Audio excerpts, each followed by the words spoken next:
Yo. Welcome into the ChrisBeCappinn show, man. Today is April the 23rd. 3 games in the NBA for today. We got some game threes. We're going to jump right into it for today. Before we do, just a quick recap of yesterday. Man, it was a little frustrating. I had Detroit, and I thought that they would come out first half and throw the first punch. Ended up being 46-46 at the end of the second quarter at halftime. And then they go on a 30-3 run to start the third quarter. So that was super frustrating. I guess in retrospect, I should have just, took the point, laid the points for the full game. But that was really frustrating. I also bet the under though. So that was ended up being a split. And then I got Phoenix and OKC. If I had to bet it, I would have got it wrong. It was on a short list because of the injury report with Mark Williams and Grayson Allen and Jordan Goodwin being rolled out. I knew they needed some rim protection, so I stayed away from the total in that game. I did think Phoenix would struggle to score the basketball, but they actually shot it. They shot it pretty well yesterday. So show plays were 1 and 2, but I went 1 and 1 yesterday. As far as today goes, we jump into it. Let's get straight to it. We have Jackson up first. 3 very intriguing games as well. So we'll start off with Jackson, AI Sports Betting Tool. It's linked in the description of the video. For this video, for today, I wanted to switch the prompt up a little bit. So I asked Jackson for the prompt was based on matchups and value solely. Which are the 2 best player props for tonight's NBA slate? Identify 1 over and 1 under. So Jackson runs all the stuff, and it likes Dennis Schroeder over his 1.5 assists. It says Schroeder has been the model of consistency as a facilitator during the postseason run. Over his last 5 games, he's hit the over He's hit the over on this 1.5 assist line and 100% of his outings, averaging 4.8 assists.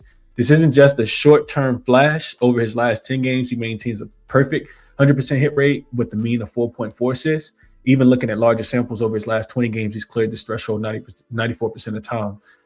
So there's some red flags that come up immediately. I need to know, I will have to go in and check his average minutes, but it's some matchup analysis and news and narrative type stuff in here as well, season-long stats and trends, hit rate and confidence. Also, I'm not going to read all that. The next one is on Ayo DeSumo under. This is an interesting one. Under his points plus rebounds at 14.5, especially with them going back home. It says, while Ayo DeSumo has been a surge in productivity and production recently, the market has over-adjusted his line for a high-pressure playoff environment against an elite defense. So putting the Nuggets as an elite defense is interesting too. But this says, while he has hit the over in 80% of his last 10 games, his performance against the Nuggets specifically tells a different story. And 4 head-to-head meetings this season, Ayo has stayed under this line in 75% of his games, averaging 15.5 points plus rebounds. So that's actually higher than the number. Then there's some season stats and trends as well. It says he stayed under this number in 32.39% of his games. However, his efficiency takes a significant hit against top-tier defensive units. He ranks in the 16th percentile for defensive rebound at 8%. Suggests that he provides very little floor in the rebounding category while his scoring isn't at peak. So I won't continue to read through all of it, but there's hit rate and confidence and news and narrative synopsis and matchup analysis as well. So those are the 2 looks for Jackson. Ayo DeSumo under his points plus rebounds, and then Dennis Schroeder over his 1.5 assists at plus 127.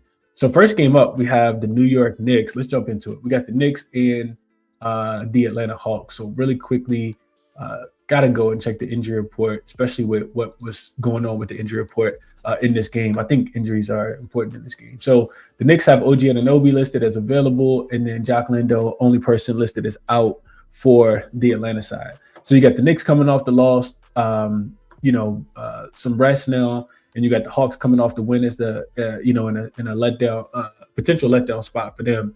So I'm watching the game the other day, and I'm thinking to myself, man, Knicks minus 5.5 seemed really easy. But I also knew that 96% of the money or some odd number like that was on the Knicks to win and to cover in that game in the fourth quarter. Absolute melt, right? Knicks actually they get outscored. I think it was 13 in the fourth quarter. Yeah, 28 to 15 in the fourth quarter. I'm sorry. And CJ McCollum, was just looking for Jalen Brunson, seeking him out every chance that he got. And they couldn't score the basketball in the fourth quarter. Real, New York Knicks type stuff, right? But in this game, I do think it's a bounce back spot for the Knicks. I like the Knicks in this spot. I think with them just blowing the lead that they had, they had a 14-point lead. A 13, they got outscored by 13 in that fourth quarter. I think that Mike Brown received some criticism, as he should have, putting those lineups out there that had no chemistry, no minutes, collective minutes together. The Knicks also shot just 63% from the free throw line. They dominated. I wouldn't say dominated, but they pulled away in game one. Had a double digit lead. And I think that they can get the job done in Atlanta, where they have typically played pretty well also. So real quick, let's see. I had looked at this, but I want to give it to you guys. So one thing, we talked about this the other day, but if we look at just team equals Knicks, opponent team equals Hawks, and away, the Knicks have played well in Atlanta. So they won both matchups this season. They've won 3 in a row, 4, 5, 6 of the last 7, dating all the way back to 2023. 7, 8 of the last 10 they've won, dating back to 2021 season. So the Knicks have had no trouble playing, well, and in Atlanta, and I think that they get the job done. I also looked at typically the team that win game 3, you typically want to take the better team in game 3 if it's a tie. So I looked at road favorites coming off losses of home favorite in game 3s. They're 9-4 straight up, 8-5 ATS that goes in favor of the Knicks. Then I also looked at playoffs round 1 or greater. Road favorites coming off a loss where they also blew a lead of 12 points or more. And those were 10-4 straight up, 11-3 to the under as well. So it says the Knicks and under. The total in this one is kind of tricky, even though we have seen 2 under so far. Atlanta has been playing a little bit of defense. You got to give them some credit. I think the only thing that scares me a little bit is I know Atlanta want to play fast. The Knicks going to have to get out and get back, in transition, because the Hawks will want to play super fast in this spot. I think eventually CJ McCollum got to have a little bit of a let-up game after he's been cooking in both back-to-back games. I like the Knicks overall, and I do have more stuff that leans towards the under than the over. So I guess Knicks and under would be my preferred bets in this game specifically. But yeah, I like the Knicks. I bet the Knicks already. Next one up is the Cavs and the Raptors.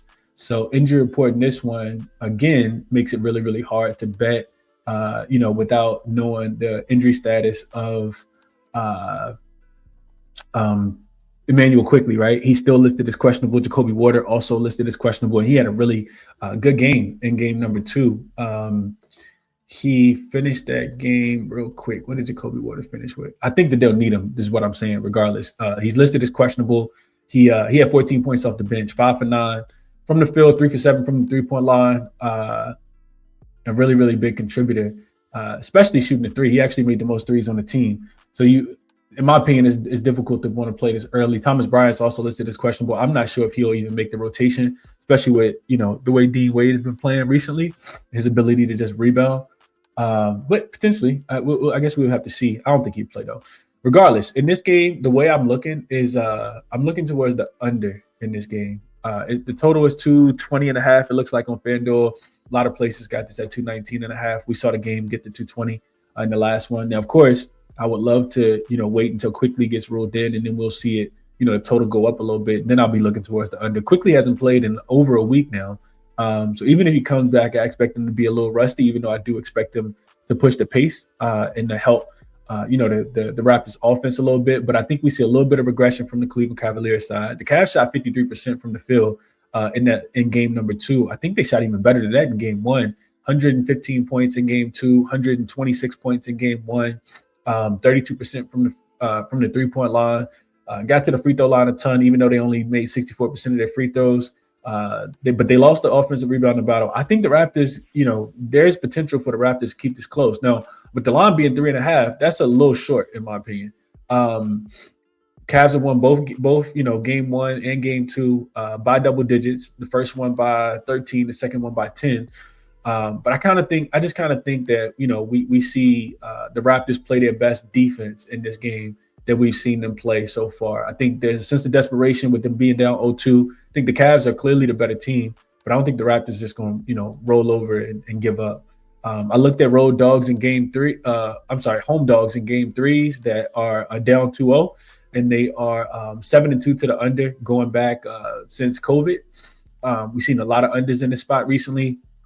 I also looked at the Raptors as home dogs in revenge games this season. It's only happened 4 times, but those games are 3-1 to the under as well, only averaging about 216 points. Not that it's too much trendy stuff, but I do think that we see under in this game. Yeah, I think we see under in this game. So that's my thought process. But of course, I can't bet it without knowing the status of Isaiah Quickly. So we'll see what happens. Appreciate everybody for tuning in. As always, hit the like button for me if you can. Subscribe to the channel if you guys have not, and let's keep pushing. So last game on the board is the Nuggets and the Timberwolves. Timberwolves getting 2 points as a home dog here. This is interesting because I feel like I saw this line open up, and it was not 2. Let me see where it opened at. And of course, I'm using OddsJam to do that. You can always see where lines open on every single book. It looks like, so you can get Denver minus 1.5 on FanDuel right now. Looks like Denver open 1.5. So Denver's taking some money. As far as the total goes, let's see where that opened at. The total currently is 234 at the time of this recording. It's even up to 234.5 on FanDuel. Looks like it opened 232.5. So money coming in on Denver, money coming in on an over in this spot. Injury report, I think is pretty clean. Let me just double check it. I saw Aaron Gordon is probable. No Peyton Watson. Anthony Edwards still listed as questionable, and most likely he's going to play. He had a big 30-point game in that last one. Denver kind of did the same thing that the Knicks did, right? Had a big lead, get outscored by 8 in the fourth quarter, lose the game by 5. Just really, really struggled to get stops when it really, really mattered. And this was after having a 14-point lead in the first quarter. Allowed the Minnesota Timberwolves to get hot from the three-point line. They shot 41%. Denver, uncharacteristically, Nikola Jokic actually played and finished the game pretty poorly. And that was the thing that kind of stuck out to me. He finished the game with 24 points, but just 8 for 20 shooting and 1 for 7 from the three-point line.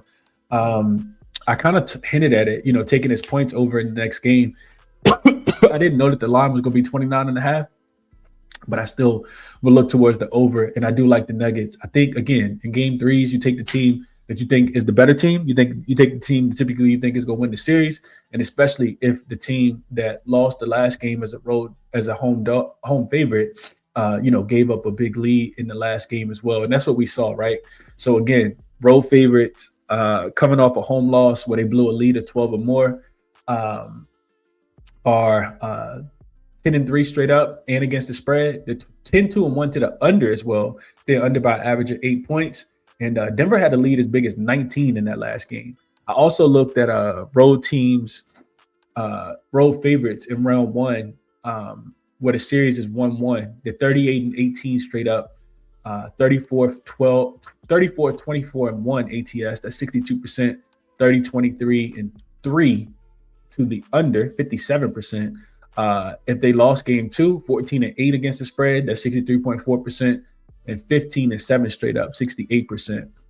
Denver's been good off a loss in the playoffs when playing the same team again. I looked at that since 2022, 9-5 against the number, 9-5 straight up, 8-6 against the number. If they're on the road, 4-2 to the under, including their last 3 straight.